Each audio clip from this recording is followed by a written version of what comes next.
Wait a minute. Wait a minute. Wait a minute. Yeah, yeah, yeah, yeah, yeah, yeah, yeah, yeah, yeah, yeah, yeah. What up? What is up? What is up? What is up? What is up? What is up, ladies and gentlemen? Once again, it is your man Jelani JB Bodie, host of this thing called the Wait a Minute Show. You see it in the background, wherever it is. It's over there. Yeah, over there. And this is another episode where we get it in to talk about sports, right? I say we. I say we. It's been a lot of me, but we back to we, right? And I'm not talking about the game. So, ladies and gentlemen, Big Mo is back in the building, back once again with us, running in the background. There he is. What up, Mo? What's up, JB? I'm good, bro. You know I'm good. Hey, listen up. You know, normally when I come on, I'll be like, man, I'm feeling good, man. It's been a good day, whatever. But I've been out for a while. Right. So, I had to take the 49er support group on a little, mental health retreat. And we, it's been a ride, man. So I appreciate your patience in my absence. Yeah. It comes with it. It's the good thing is you're back. That's the biggest thing. So glad to have you back. Let's get it. Thank you, sir. Let's get into some stuff. First, before I do anything, I've been talking about like, subscribe, turn on those notifications. Watch your boy each and every time. Share it out there with everyone out there because we do good stuff here, right? Really good content. And the other thing is, I've been talking about it. We starting to get down to a few weeks, but the Wait a Minute Show toy drive is still going on. We got into December 14th. I'm going to run the promo for you, Mo. Hit them up. Let them know what we're talking about. Let's do it.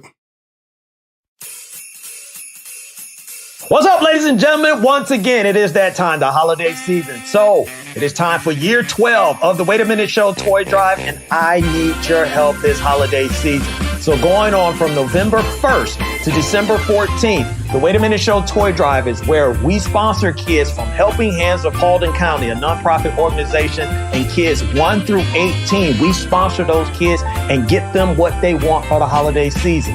And how we do that, I do it with your help. So I need your help once again. I go out there through your donations and I get what it is that they want. So it's real simple and real easy to do. All you have to do is go to thewaitaminuteshow.com. Again, that's thewaitaminuteshow.com and choose your option of PayPal, Cash App, or GoFundMe. And it does not matter. $1, $2, $5, it all adds up. We were able to help 22 kids last year. We're trying to help more this year. And we only can do that with your help. So again, go to thewaitaminuteshow.com and choose your option, PayPal, Cash App, or GoFundMe, and make it a memorable 12th year holiday season for a kid out there. I need your help, everyone.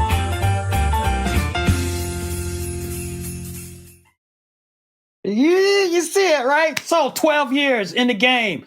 Helping out the kids, man. So I need your help. So you've seen on there, go to the waitaminuteshow.com to make a donation. And I am truly, truly, truly honest. When I say $1, $2, if I get 50 people to give me $1, guess what? I can do some things with it. So make sure you go to the website. Now let's get into some stuff, what we came to talk about, and that is sports. So the first thing we're going to talk about, NFL Week 12. In the building, shut, case closed, all that stuff. But I'm going to give you my reactions, right? I'm going to give you my reactions to Week 12. First thing I want to talk about is Malik Nabers, right? New York Giants wide receiver out there in the news, went off, got upset, got a little perturbed, if you will, about not getting the football. And he went out there and said, yo, we effing soft right now, right? And he also alluded to, and it's not the quarterback, because the quarterback is not here. Daniel Jones is not there. And look, here's what I'm going to say, about it.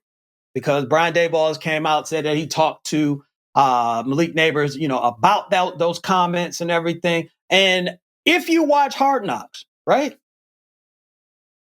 I remember a certain person in Brian Daboll saying, yeah, if things ain't going right, I don't want people to just be happy-go-lucky. And that's exactly what you got with Malik Nabers. He's not happy. And he shouldn't be happy because he had a point.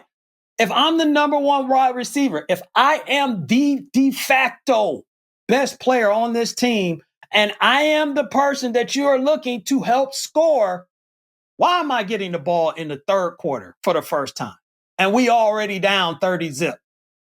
I'm with Malik on this, right? I'm not saying point any fingers, but it is what it is. That right there cannot happen. And Brian Daboll, spoke about it, about he had to get Malik the ball more often and earlier. Duh. I think we all, know that there should not be any reason why Malik Nabers shouldn't have 10 to 15 targets a game.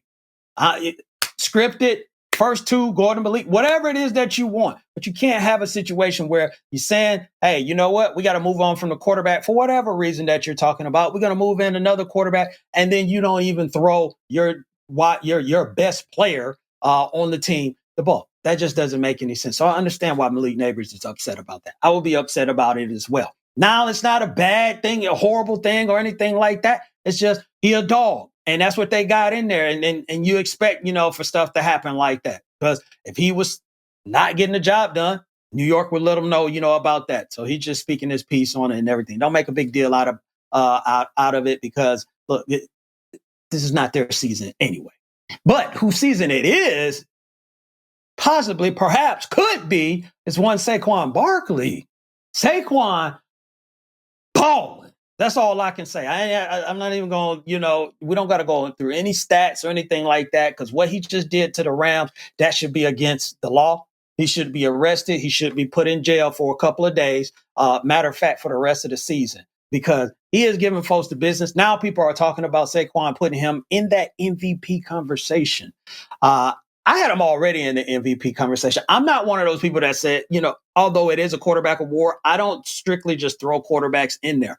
You look at what Saquon has done for the Philadelphia Eagles. Look, now we knew they had their problems on the defensive side. They addressed the defensive side as well, but they upgraded from any, and no disrespect to DeAndre Swift or anybody else that was, come in there before Saquon, but you see there is a big difference, and he adds a definite level of, hey, you got to worry about this guy, because Devontae Smith didn't play, and Saquon said, I got it, boys. I got it. This is a guy where you could have, because he's done it without these guys before, you could have A.J. Brown and Devontae out, and still Saquon is that dude, right? He is having that type of season, and he is allowing Jalen Hurts to be Jalen Hurts. If that don't say MVP, I don't know what is. I mean, to me, it's harder to impact the game if you don't touch the ball every time.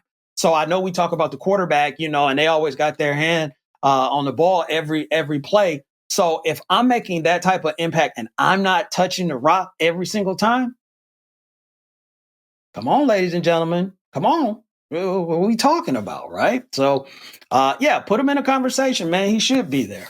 Now, let's move on to something. I don't talk about this a lot, right? Because I don't want everybody thinking I'm some type of homer and this is just the Detroit Lions show. But we're going to talk about some Detroit Lions today. Yes, my Detroit Lions, Detroit versus everybody, is sitting at 10-1 right now, and everybody is talking about the Lions. Everybody is speaking about the Lions. The Lions this, Lions that, right? And that's cool. I love it. And I believe in my team. And I already said Super Bowl. That's it. You don't go to the NFC Championship game and then just say, we'll just see what kind of happens. No, it is the Super Bowl, and it's to win the Super Bowl. But what I do need to do is give respect where respect is due. And now Mo may have a problem with this, but what team in the NFC could be the biggest rival to the Detroit Lions? I still think Detroit can beat, anybody, but you got to give respect where respect due. And I'm going to go with the team that I just talked about, who's in the MVP, and that's the Philadelphia Eagles, right?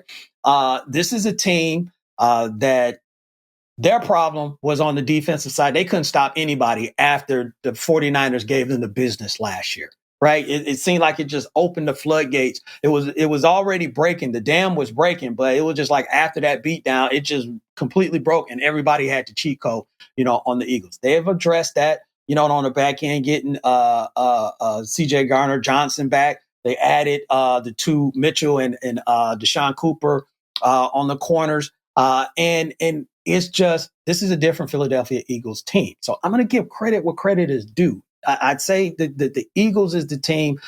If there is going to be a team that is going to pose a problem for the Detroit Lions in the NFC, I think it is. Now, I still could say, in our division, because divisional opponents are tough. But here's what I'm going to say, why the Detroit Lions are going to win.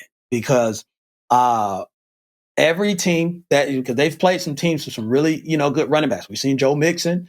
We've seen Jonathan Taylor. We've seen, to a certain degree, Tony Pollard and a few other running backs, on it. Now, they haven't, played Saquon, but nobody is Saquon. But if there's anybody that I feel that can slow down Saquon and Mo was talking about this, to 90 yards instead of 255, it's the Detroit Lions, right? And I think, the Detroit Lions also can provide putting that pressure, where, hey, if you score, we're going to score, as well. Who can, outscore. But I also think that they can kind of make, Philadelphia a little bit one-dimensional to a certain extent, right? To a certain extent, because I want to give them their respect, because they played in the Super Bowl 2 years ago. Some things just didn't work, this past year. They're a good team. I do believe Detroit is still the better team. But if I have to choose a team,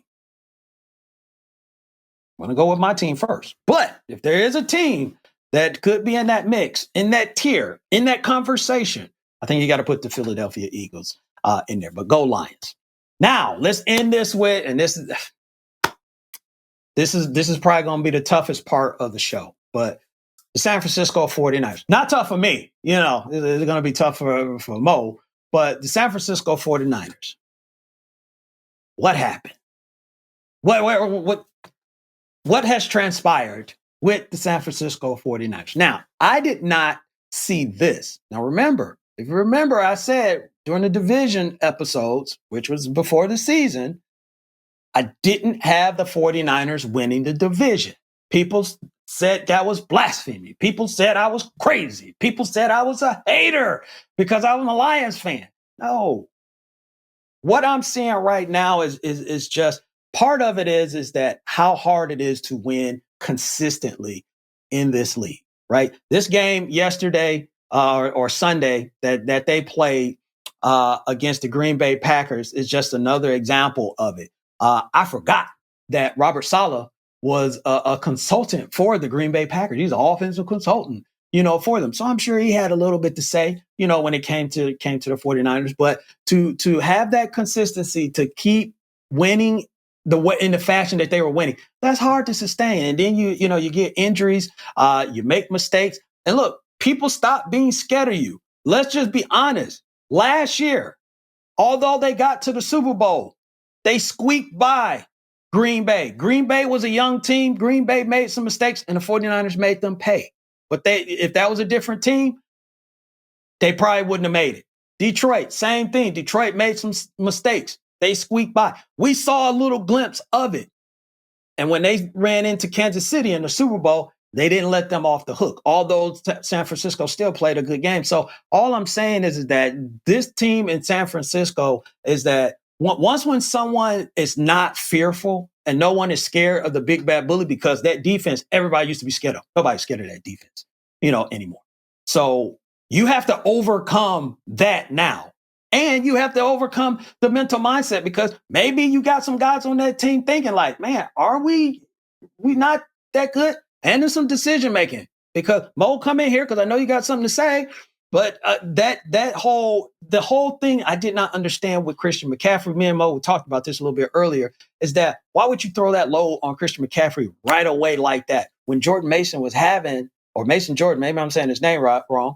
When Mason Jordan was having the season that he was having, put those two in there and have a two-headed monster like you see in Detroit. To one, take that load and that responsibility off Christian McCaffrey right away. You still could win games with those two guys playing. So I just don't understand it. But Mo, I'm sure you got something to say about your team. This is a hard conversation to have, JB. And I really, to be honest, I don't like how you're talking about the team. And this going back to your little previous segment about the team that you fear, right? Oh. I spoke to you earlier today and you gave me some encouragement. Now, I appreciate that, right? Yeah, I'm here to help. I wasn't willing to receive that at the time. But listening to you talk about how you fear Philadelphia more than the 49ers, The team that beat y'all in the playoffs last year, right? The Right. team that you got to play December 30th, correct? Right. Right? Right. Listen, man, I'm finna go glass half full right now. Okay. Right? I like where you're going. Let me explain to you what I mean. So, Yeah. despite the season, 1 game behind, right? Okay. Right. The math is a little shaky right now because we've lost to every team in our division, right? Ain't a lot of teams that can say that. But, we get to play 2 of those teams again, right? Mm-hmm. And right now, this loss that we took yesterday, you've never heard anybody from that 49er organization speak about a game the way that we spoke about this game yesterday, right? They upset. They understand that, okay, it's embarrassing. It's getting bad. We just lost a week before to a division rival, right? Then we lose to a team who we've kind of had that number in recent years in the playoffs, right? Kind of. And we lost bad. Yeah, right? you have that number. So what I'm saying is maybe this is one of those games that catapult us up to, trying to get back on track. What better way to do that against, we got Buffalo coming up this week, right? So now you got a great opportunity. Yeah, you're missing a lot of pieces. And if I start naming them off, I might start crying, but we're not going to do that right now. So let's go into this week, see what we can do with them boys. Look forward to Detroit on that schedule. Hey, it ain't over until it's all the way over. Right. It's the 49ers, man. It's the reigning NFC champions. We've owned the NFC for the past 5 years, man.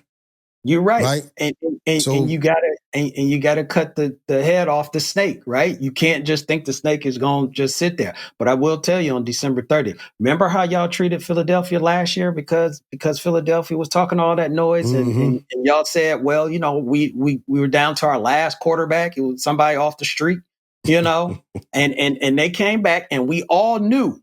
I said it, you knew. We knew there was no way Philadelphia was going to win that game just by what transpired that previous game.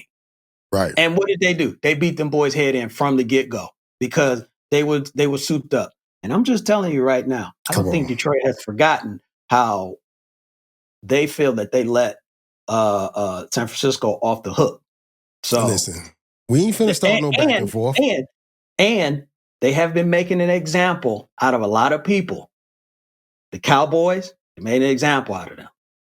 They made an example out of some teams that they should be beating. So Stop.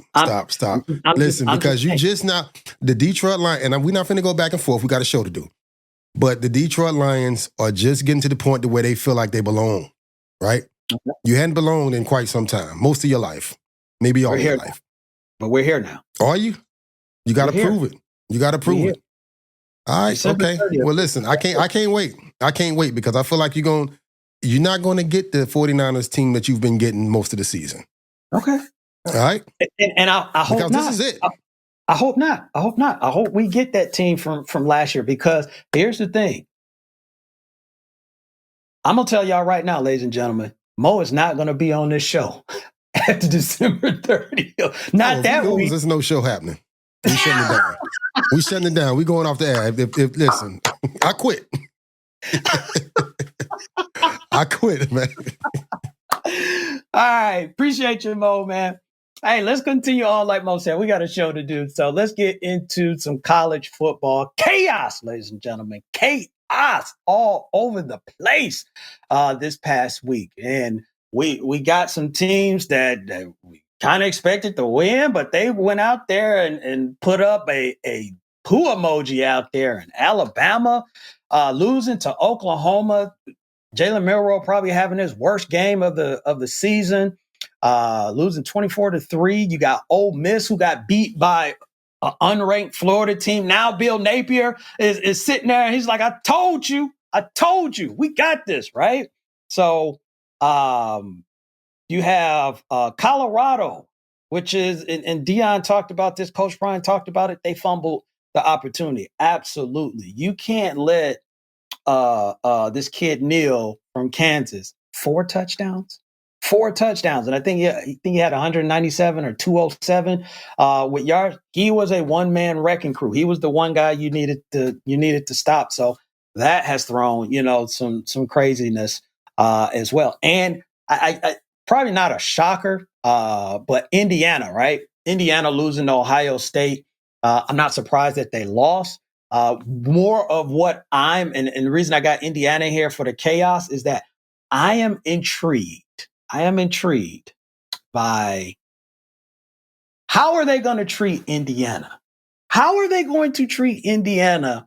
Because everybody talk about their strength of schedule, where it was, I think 106 or 107, strength of schedule. So it's not that great. What people are saying, they haven't really played anybody, and and all that good stuff. So are you going to treat a 10-0 team at that point? They were undefeated, playing against what? They were number 5, playing against a number 2 team. Because we saw what Ohio State playing against Oregon. Ohio State didn't drop that much, right? So are they going to treat Indiana, kind of give them that same type of treatment? Or have they been looking for a reason? Like, yeah, we're going to drop these fools and we're going to drop them deep. We were just waiting on the opportunity.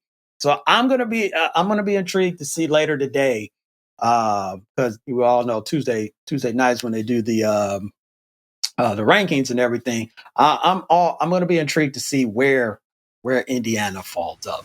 But I will go ahead and give you my top 12 teams that I think, the committee is going to put up. So Mo, put my board up, man. You got 12 teams, right? Let's start with number 1. Number 1 is obvious, Oregon, right? They're undefeated. They're sitting at 11-0. Like I said, they beat Ohio State. Right now, it's theirs to lose, right? So I think no one is surprised there. Number 2, again, another non-surprise, is Ohio State, right? Ohio State sitting at 10-1. They bounced back and they lost a close game to Oregon. So they bounced back from those losses. They beat Penn State, as well, which has helped out their cause. And then they did what they were supposed to do. They took care of Indiana. But number 3, let's go Texas, right? Texas 10-1, also another one loss team, and you gotta get yourself an SEC team in there somewhere at the top, right? Because then if they're not, then it's going to be a problem. But they deserve it. I'm not saying that they don't. Number 4 is Penn State, sitting at 10-1 as well. Obviously, their one loss comes to Ohio State. It's still some stuff to happen. With this last week, coming out. So it's going to be even more chaos. Number 5, a lot of people probably going to have a problem with it, but it's Notre Dame, right? 10-1. I think that loss to NIU, some people might say, that they don't deserve to be that high, but it's Notre Dame, right? They're going to be in the mix. Number 6, we got Miami, at 10-1. So again, one-loss teams. There's a lot of one-loss teams, only one undefeated team. They're the last one-loss team, that's on this board. Cam Ward and them boys, they've been playing, still in the mix. So number 7, got Georgia, right? This is our first 2-loss team that we have here. Georgia has the toughest schedule.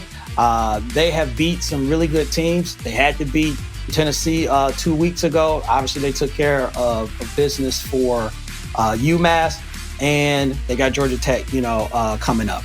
Number 8, am I on number 8? Yeah, Tennessee, right? So Tennessee was one of those teams that Georgia beat. So another 9-2 team. They won this past week, so that helped them. That helped them jump up the board because they were at 11 last week, and I think how the rankings played out, and they were going to kind of, at the end of the day, they were going to be the odd man out. They were going to actually fall out of the top 12. So this win, I think, gets them at number, what do I have them? 8? Yeah, so number 8. Number 9, intriguing. I want to put Indiana, right? Indiana, they were 5th. I think they dropped down. That schedule, of course, I think is working against them. Them getting blown out by Ohio State. That's where I go to, how is the committee going to treat them? And I think if they treat them like they treated everybody else, it's a Big Ten team. Let's just, be honest, that can help them out. Then they'll fall down to 9. They won't fall too far. Number 10, I got Boise State, right? Boise State sitting at 10-1 as well. When you're a smaller school, and Boise State has had success throughout, throughout the years, and they've even beat Oklahoma in a bowl game and everything. So you got good players that come in there as well. So I think they deserve to be in there at 10-1. You got SMU at number 11, right? This is a team. You always got the Cinderella, or you got the fairy tale, if you will. A team that maybe people weren't, counting on or really looking at. They should be going to the ACC championship game, if I remember correctly. So they got a chance to be in that driver's seat and punch their ticket, to the playoff. But I got them at number 11. Now, number 12. Before I go into number 12. This one was hard because it's like there's so many things that, some options, right? I'm going to put Alabama in there right there. So you got a 3-loss team in Alabama. I battled with Alabama and Ole Miss. Both of them 3 losses at this point. Both of them bad losses this past week. I think just Alabama itself, probably just the name gets a little bit edge. Now, the one team that I want to say that could be the team that put a monkey wrench in this, and it could be, I don't know, because with BYU losing and who else? Somebody else lost, but a few other teams that lost. Clemson is sitting at 9-2, if I remember correctly. So could they slide in there after it's all said and done? And the reason I say that because Alabama got Auburn, right? That's going to be a crazy game. That's not a given. I think Georgia is safe. Even if Georgia loses to Georgia Tech, I don't think Georgia falls out of the top 12. I don't think the committee really wants that anyway. But does Clemson got an outside shot? Maybe, possibly. Put it in the comments if you think my list is whack. If you love it. If it's somebody else that you would just put in there, if you're thinking Clemson is going to get in or whatever, maybe you want to say something about Indiana, but those are my 12 teams that I think is going to be in the top 12 ranking this week. And then, of course, we'll get another one next week and we'll be talking about that. Mo, you got a problem with that or am I good? I think you're good, JB. I'm with you on the Indiana situation. I mean, they could probably go down a little bit, but I think the 12 you got up is probably the 12 you're going to see. And as a Gamecock fan, I don't want to hear nothing about Clemson. I'm sorry. You know what? I don't want to hear that. I don't want to hear that, especially with the season we having. I apologize. I'm not even coming on screen for that. Okay. All right. I'm sorry. But you see, Mo said I'm good. So who else is good? Still, even though that they lost, let's move on, is Coach Prime, right? Deion Sanders. Coach Prime is, or no, I'm sorry. We'll get to Deion in just a second. Who else is good is Julian Lewis and Bryce Underwood, right? So these two guys have made noise this past weekend with the flip, right? Flip it or flip. It wasn't, something that was, how should I say? I don't think it was anything taken lightly because everybody was talking about it. So Julian Lewis, he decommitted out of USC and he signed a letter of intent to go to Colorado. Now, I know some people are like, well, he could change his mind. After seeing that promo video of Shedeur giving him the keys to the school and basically the state, nah, I don't think there's no decommit, possibility there with him. So here's what I'm going to say about Colorado as well. People talked about what's going to happen. Shedeur leaves and, they're not going to be the same.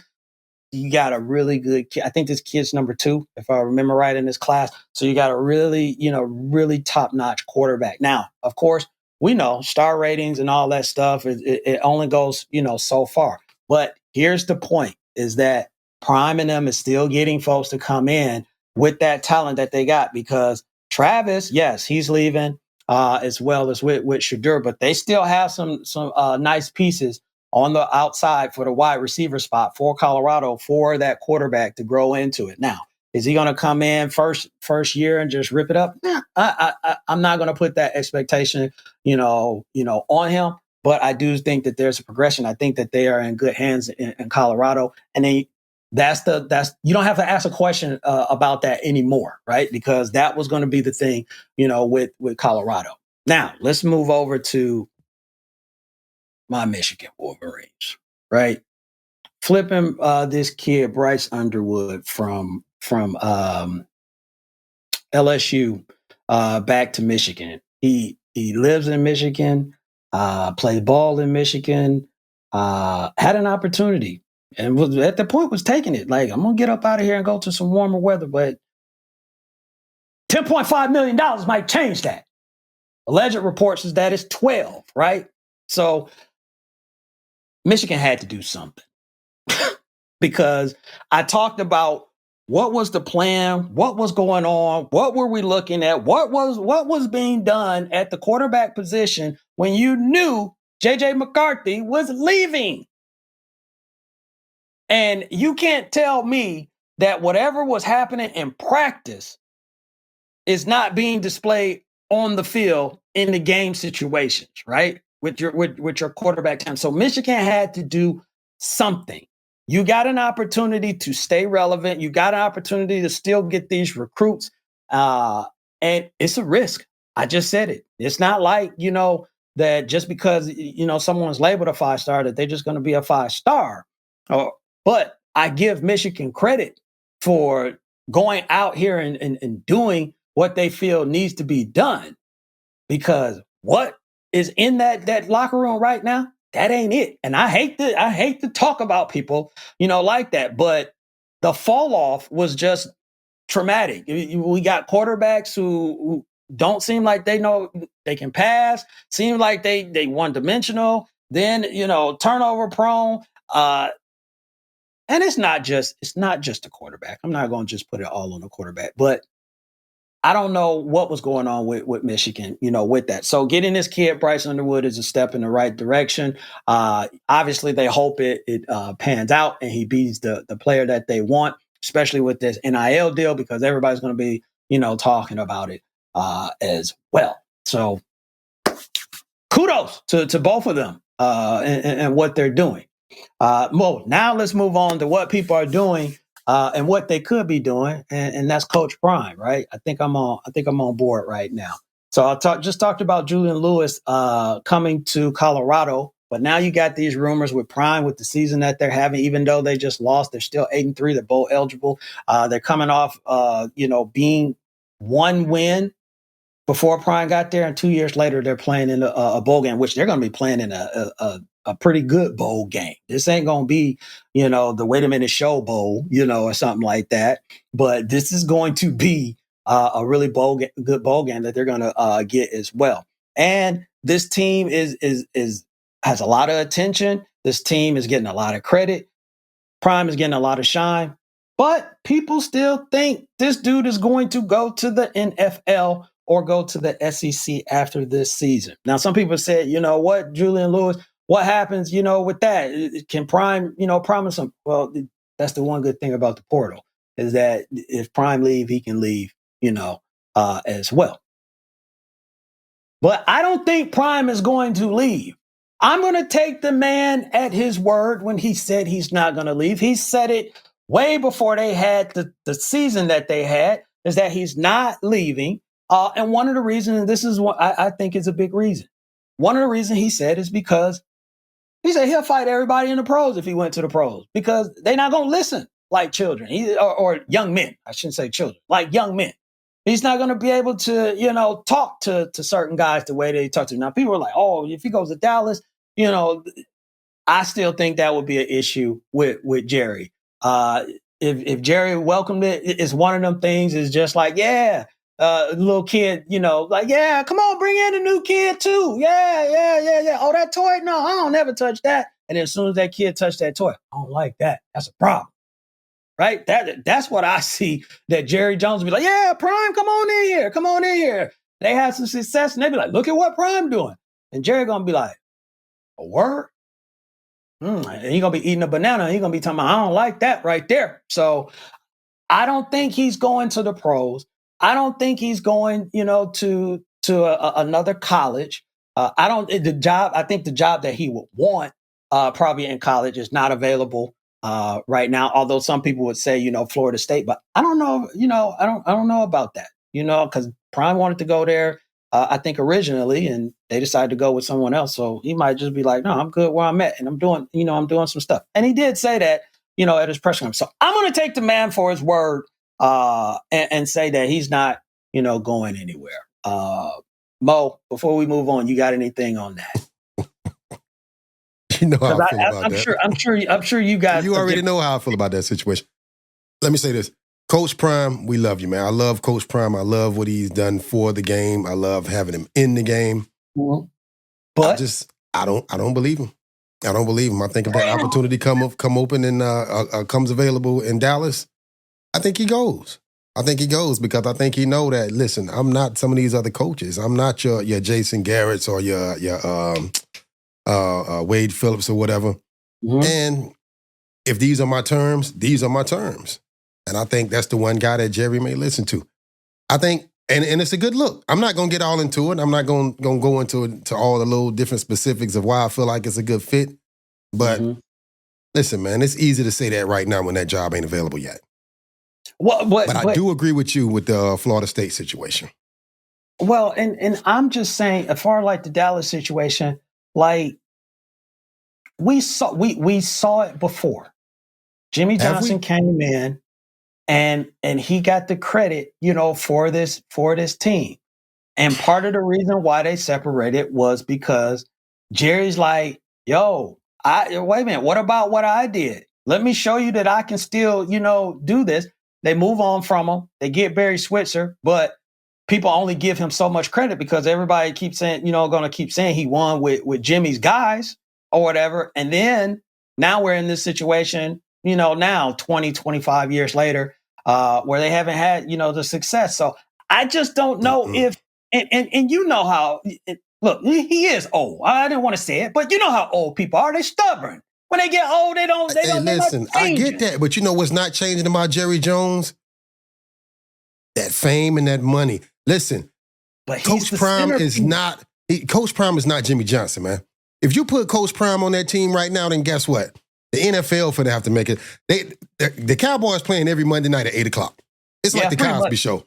I was gonna say that. If Prime is there, man, listen, it's prime time TV every week. Every week, and they putting up numbers, man. And Prime know that, Jerry Jones know that, and the players. I mean, it's a win-win. It's a win-win. I don't even care if they don't win 3 games.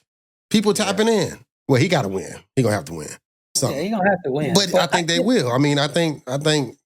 Man, come on, man. Now you got something that you. This is what the 49ers are going. I mean, not the 49ers. Jesus Christ. Where the Cowboys are going right now. Right now, you're getting to that point to where not even players want to come there no more. That's probably where you headed if things keep going the way they're going. With Prime there, listen, man, who don't want to play for Prime? Who don't want to play for Prime? Free agents will be knocking the door down trying to get into Dallas, especially if they see that Prime is getting his way. So, I mean, don't be so close-minded to it. I'm not. You make great points. I'm not. Denying what you're saying. I just think he's.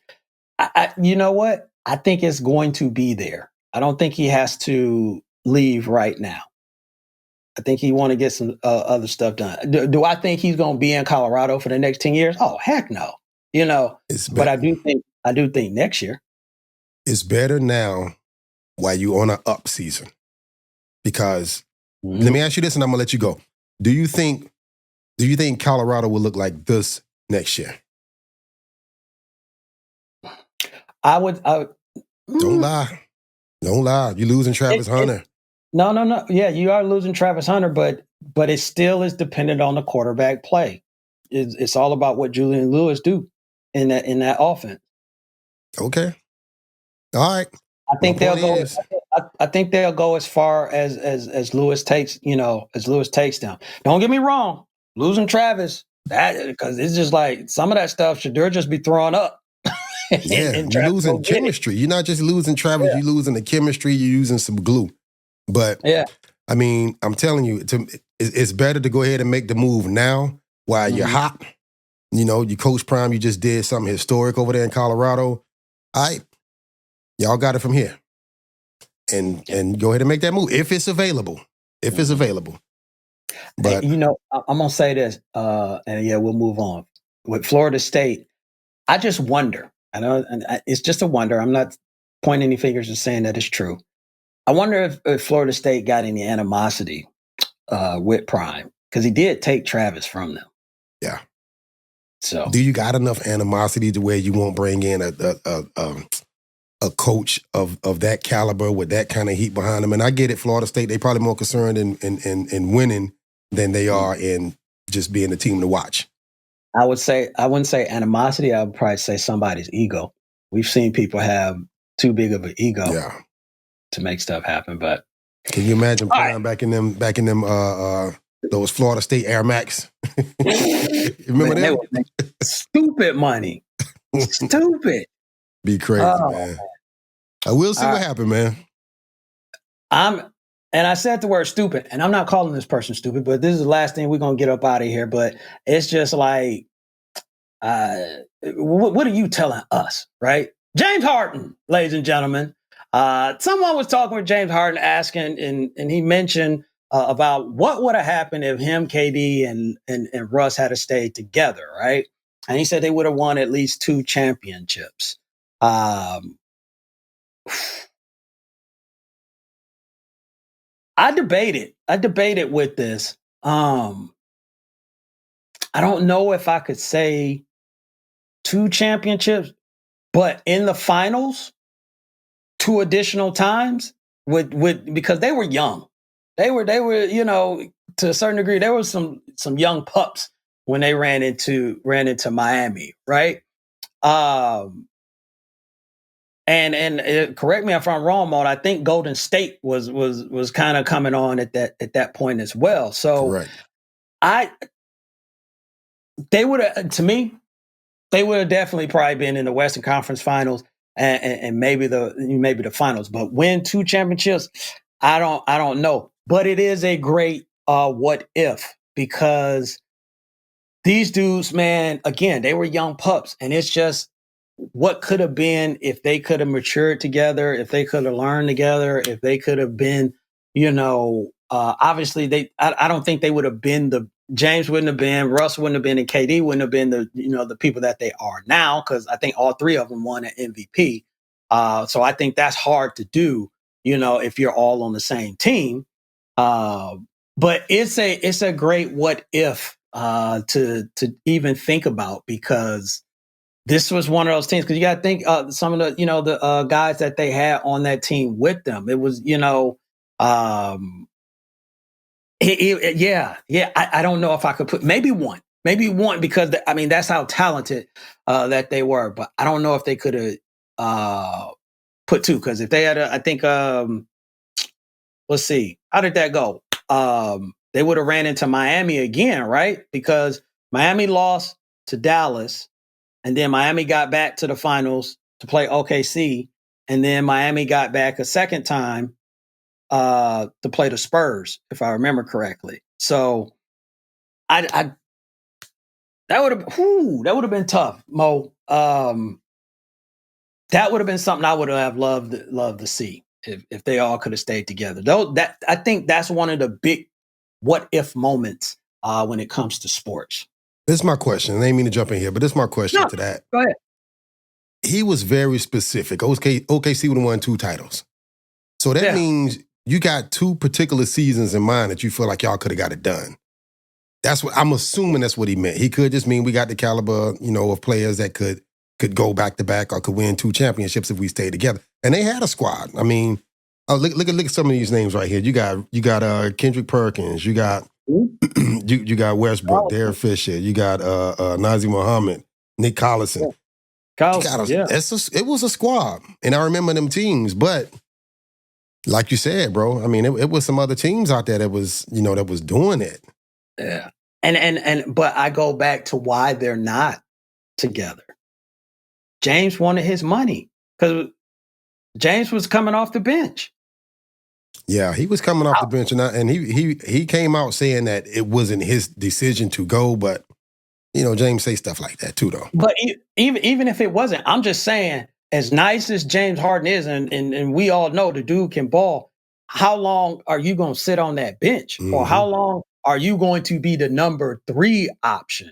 Because we know KD was going to be 1, right, and you got to have a point guard. So Russ, the way he play, he's going to probably be option 2. Was James really going to sit there for the years that it was going to take to win 2?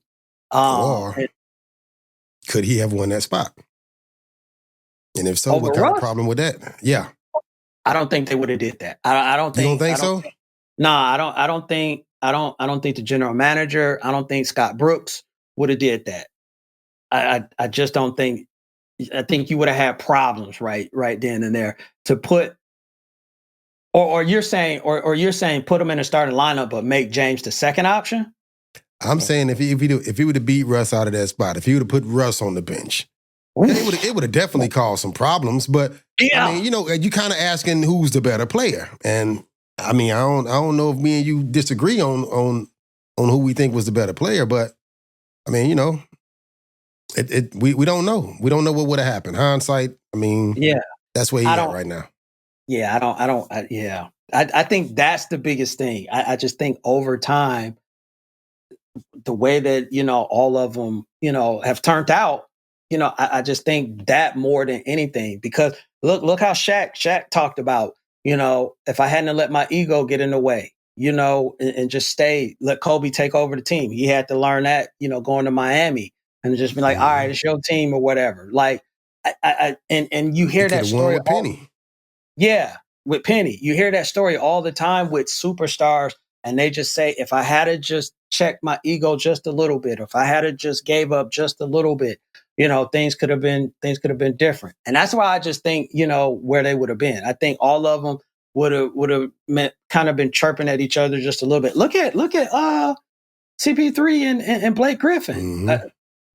I thought they were on the love boat, but it seemed like they had their issues. Chris Paul do that with everybody, man. One last thing. I'm going to say this and then I'm going to go off of this. How different would we be looking at Kevin Durant had he won with OKC, with that roster? A lot of people would have been looking at him differently. They would have definitely, I mean, you can't argue with the accomplishment that he still had, whether, you agree with it or not. You can. Look, if someone's gonna call me to work with, the best, company in the world and all that stuff, yeah, I can't fault somebody, for that. But with KD, I get what you're saying, though, Mo. I do. Okay. I totally get what you're saying. But yes, if he had won it with OKC, I truly do believe as overall, as a general population, yes, they would have KD at a higher level than what they have him now. Mm-hmm. And we'll be looking at people like Steph and LeBron a little different. Yeah, all that. That's a mean domino effect. Yeah, but yeah, all in all, James Harden crazy. When not happening. All right. Hey, well, what is happening, man? We ending the show, but we're going to do it again next week like we always do. But don't forget, like, subscribe, turn on those notifications. Make sure you hit up the waitaminuteshow.com for the toy drive as well, going to December 14th. And we'll be back next week talking about more sports and getting closer to that Detroit-San Fran matchup. Because one of us is probably not going to be on this show, depending on how it plays out. But until then, I'll holler at y'all later. For me, Mo, y'all be good out there. 2 things as always. Stay positive and push forward. I'll let you later.